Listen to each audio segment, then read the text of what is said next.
Welcome to The Explainer. Today, we're diving into something huge, something that happens all the time in the tech world, the massive decision to send work overseas, and then, a few years later, the equally massive decision to bring it all right back home.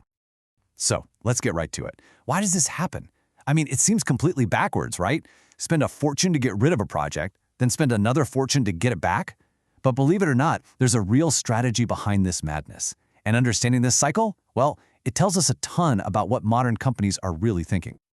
To get it, we've got to go back to the early 2000s. Global software development suddenly became the thing to do.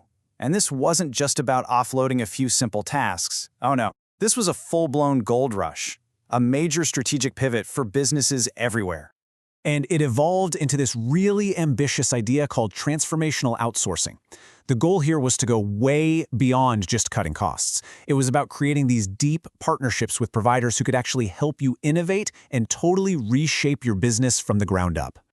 And wow, you can really see the appeal laid out right here in the numbers.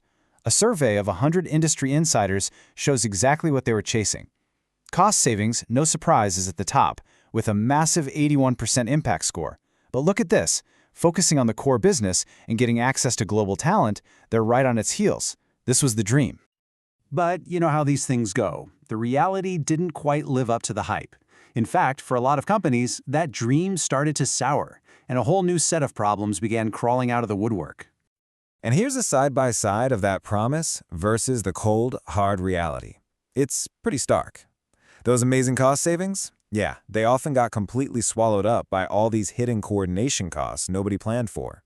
That world-class expertise? Well, sometimes it came with some really serious quality issues.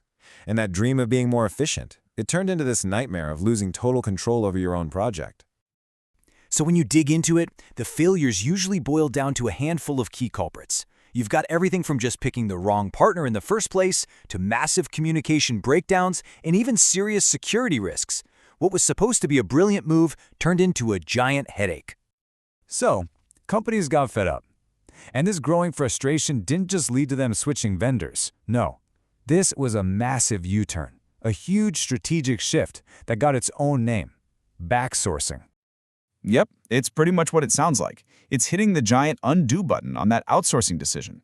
It's the whole formal process of taking back a project or service you'd handed off and putting it back under your own roof, under your direct control.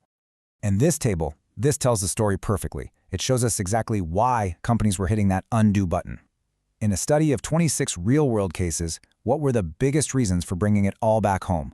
Number 1, quality problems. Number 2, high costs. Sound familiar? It's the reality side of that earlier slide coming back to bite. Okay, so you've decided to backsource. Easy, right? Well, not so fast. It's not like flipping a switch. It's this incredibly complex, multi-stage process.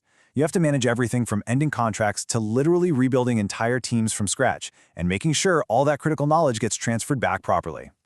And this quote from a tech officer, man, it just hits the nail on the head. It really gets to the core of why this becomes so urgent.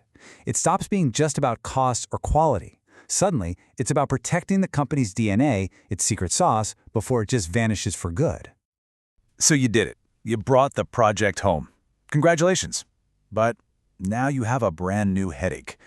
What on earth do you do with this thing you just inherited? This often outdated, clunky, poorly documented system that's now your problem. This kicks off a whole new round of tough, high-stakes choices. It's like, okay, what's the game plan here? Do we just move the system to a new server and call it a day? Do we try to re-engineer the clunkiest parts of it? Or do we just scrap the whole thing and buy a ready-made solution off the shelf? Every option is a huge gamble. And to give you a real-world example, a telecom company dealing with a messy billing system looked at all those options. And what did they choose? They went for option 3. Package implementation was their #1 strategy. Basically, they decided it was better to just start fresh with a brand new commercial system. Okay, so let's take a step back and look at the big picture here. When you put all these pieces together, you realize that this isn't just a bunch of random decisions. It's a cycle, a constant strategic cycle that businesses are always navigating. And you can see that flow right here. Companies outsource to get ahead. Then they backsource to fix the problems that came up. And after that, they have to modernize the system they brought back, which, ironically enough, can kick off the whole outsourcing question all over again. So why does any of this matter? Well, understanding this cycle gives you a peek behind the curtain at these massive, multi-million-dollar IT decisions. But it also leaves us with one heck of a question for the future. In our new age of AI and lightning-fast technological change, is this whole outsourcing boomerang about to start spinning faster than ever before?